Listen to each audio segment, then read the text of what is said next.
Hai sahabat Latsar, salam sehat selalu.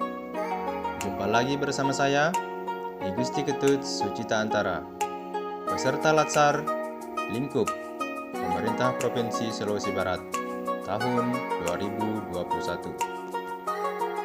Materi yang saya bawakan pada kali ini yaitu tentang nilai core values ASN berakhlak, yaitu kolaboratif. Pembahasan materi kolaboratif kali ini yaitu kaitannya dengan kolaboratif pemerintahan, rule of government, dan perilaku kolaboratif organisasi pemerintahan. Baiklah, saya akan masuk pada pembahasan poin pertama, yaitu kolaboratif pemerintahan.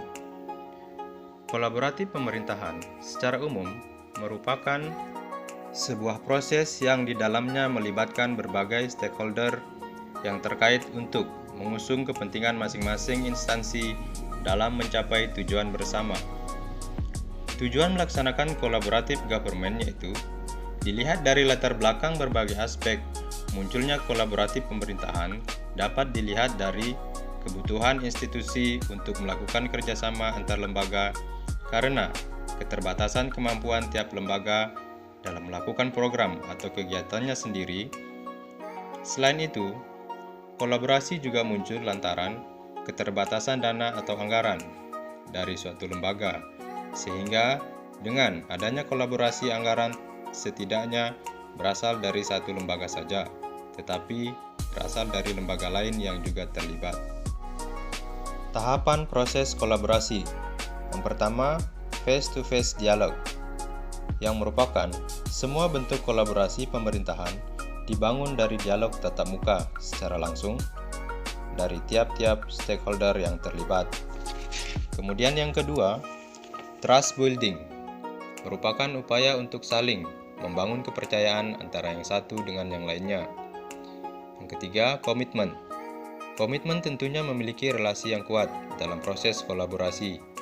Komitmen yang kuat dari stakeholder diperlukan untuk mencegah risiko dari kolaborasi. Intinya, komitmen dibangun dengan penuh tanggung jawab. Kemudian yang keempat, hasil.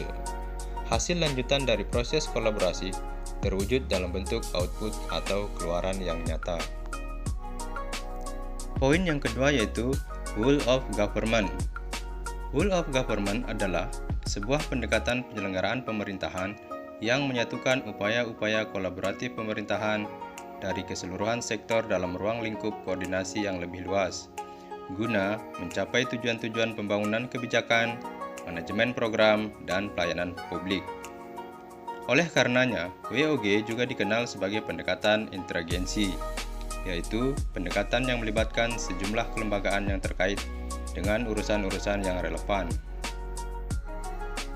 Alasan WOG menjadi penting dan tumbuh sebagai pendekatan yang mendapatkan perhatian dari pemerintah yaitu 1. Faktor-faktor eksternal seperti dorongan publik dan perkembangan teknologi informasi, situasi, serta dinamika kebijakan. Yang kedua, faktor-faktor internal seperti kompetisi antar sektor pembangunan.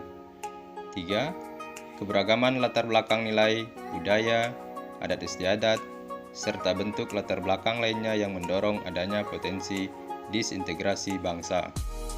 Pendekatan WOG. Cara pendekatan WOG yang dapat dilakukan di Indonesia yaitu penguatan koordinasi antar lembaga, membentuk lembaga koordinasi khusus, membentuk gugus tugas, dan koalisi sosial. Adapun tantangan dalam praktik WOG diantaranya yaitu kapasitas SDM dan institusi, nilai dan budaya organisasi, serta kepemimpinan. Adapun praktik dalam pelayanan WOG yaitu diantaranya pelayanan yang bersifat administratif, pelayanan jasa, pelayanan barang, pelayanan regulatif.